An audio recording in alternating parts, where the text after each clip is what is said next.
Good morning, my Real News Midday TV family. Thank you so much for tuning in this morning, and I'm wishing for everyone a wonderful and a productive day. And in the news this morning, family distressed as a U.S. resident goes missing after arriving in Jamaica.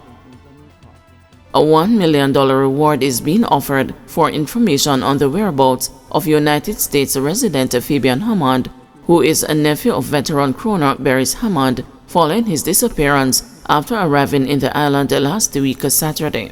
The 63-year-old businessman, who resides in Coral Springs, Florida, was reportedly picked up by a friend from the Norman Manley International Airport after arriving at 1:48 p.m. and was transported to his home in Almond Town in Kingston, where reportedly he was last seen. Hammond, who has been reported missing, is of light brown complexion with brown hair, is slim-built, and is about 6 feet 3 inches tall. He was reportedly last seen dressed in a white shirt, blue pants, and shoes. A distressed cousin, Rashida Brown, who spoke with the news yesterday, said the family members are puzzled about his disappearance and are appealing to anyone who might have any information to come forward. "We are confused and torn in our hearts. We are disheartened and we want answers," she said. According to Brown, she was informed by the friend in question that when Hammond got to Almond Town, her cousin wanted to travel to Glengough Town, but the friend could not take him at the time. Reportedly, he got upset and said that he was going to call her brother, or his friend in Rumlin for a car. But Brown said, "He never called me, neither did he call my brother." Further, she said the family is unaware of him having any friends in Rumlin, but has since discovered that he has a son living in that community. She said the last known call that he made was to his partner overseas when he landed.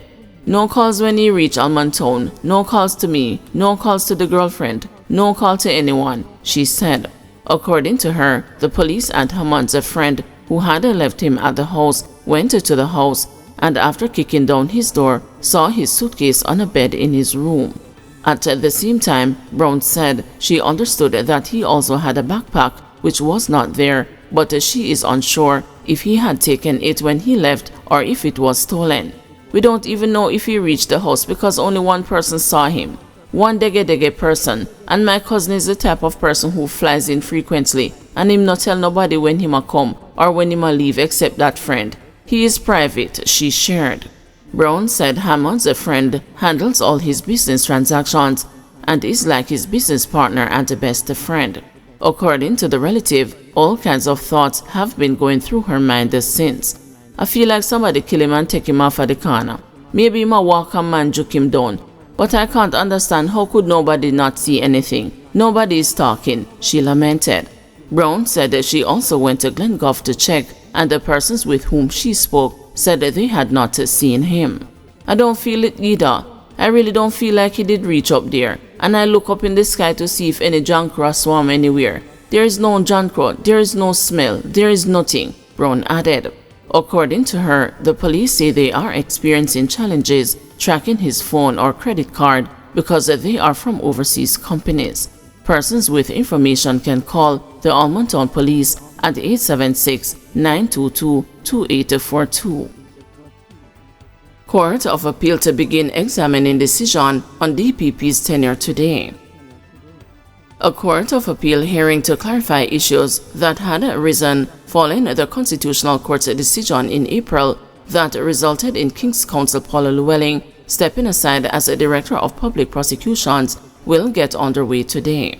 The hearing, which is scheduled for 5 days, will be presided over by a 3-judge panel led by Justice Jennifer Straw and including Justices Vivian Harris and Kisok Leng. The full court in April ruled that the change in the Constitution in July last year to raise the age of retirement for the DPP and the Auditor General from 60 to 65 was valid. However, the court struck down an amendment that it said gave Llewellyn the power to elect to remain on the job. It declared the provision unconstitutional. Following the ruling, attorneys representing People's National Party lawmakers who had initiated the challenge said the ruling meant that Llewellyn would have to leave office immediately. However, other parties, including the Attorney General's Chambers and the Minister of Justice Delroy Chuck, were of the view that no such order had been made. The Attorney General consequently advised that after careful consideration and in the interest of the public, he would be appealing the ruling to have the issues resolved and determined by the Court of Appeal. Shortly after, the Attorney General's chambers issued a brief statement advising that Llewellyn was stepping aside from her duties. It said that due to ambiguity and uncertainty from the court's ruling, the DPP had advised that she was unable to carry out the functions of her office at this time. But the release also sparked calls for further clarity on whether the DPP had resigned. However, her lawyer, Douglas Lisa Casey, advised then that she had not resigned, and further that it would not be advisable for her to resign her position until the Court of Appeal has finally determined the issues. Senior Deputy DPP Claudette Thompson was then appointed to act in the post of DPP. A panel of judges comprising Justices Sonia Winter Blair, Simone Wolf-Rees, and Justice Tricia Hutchinson Shelley ruled that the incumbent DPP has already reached the extended retirement age, which means that the application of Section 22 cannot lead to another extension by way of an election on the part of the incumbent DPP, as this is unlawful. The DPP reached the age of retirement in 2020, but got a 3-year extension, which ended in September 2023. The judges further ruled that the only lawful way to extend Llewellyn's current tenure is by agreement between the Prime Minister of Jamaica and the Leader of the Opposition. Opposition lawmakers Philip Paulwell and Peter Bunting had initiated the challenge to the amendment to the Constitution, while the Attorney General was the respondent in the matter. Michael Hilton Casey represented the lawmen. Prime Minister says he will no longer be silent on use of social media to spread misinformation.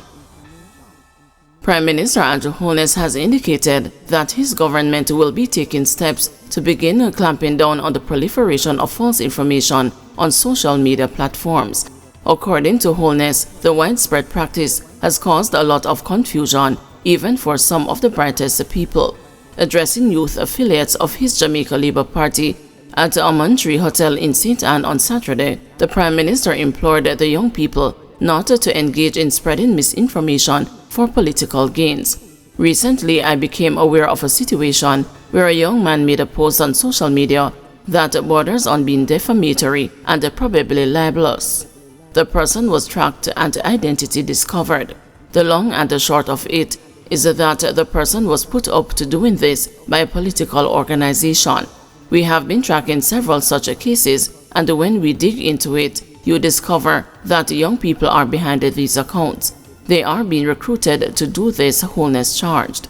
They are being used to comment and post negatively, spread rumors on people, and do some really nasty things. We have been tracking, and you are going to see some action shortly. We have too many good news items and achievements that you need to promote without having to resort to attacking people. We deal with policies, programs, and principles. People who don't have good news, they spread bad news. Where there is no bad news, they create falsehoods, Holness said. He said he had been silent on the issue for a long time, but will no longer be because of the potential for fake news to disrupt and negatively impact lives. He lamented that the world has never had the capabilities as it does now to create and generate misinformation at a scale and a speed that influences people who are rational and reasonable. It is now at a point where even degreed people who studied in the highest institutions of the land are not able to discern the nonsense that comes to their phones. They have to be calling me to ask if it is true. There is an entire industry called fake news, and if you fall for it, they say you should know better. A lot of people watch nonsense and rubbish and are not able to discern what it is. Everything that comes up on their screen, they take it as facts.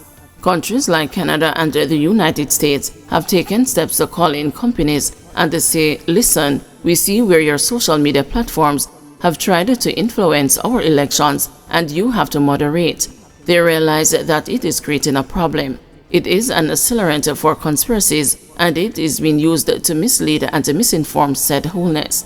Holness wishes to lead Jamaica in a different direction by using the same means. He implored the young people to use their electronic devices to counter the work of others who seek to carry out their evil deeds. I say to young people to use it wisely. Use it with discernment. Not everything that is posted is true. Check and ask questions, and if it doesn't go so, dismiss it. This isn't an attempt to dull your voices, but it is now time to use your voices for the defense of truth, because their only intent is to try and trick people to get power, said the Prime Minister. Guys, thanks for watching. Please join us this afternoon at 2 p.m. for another news update.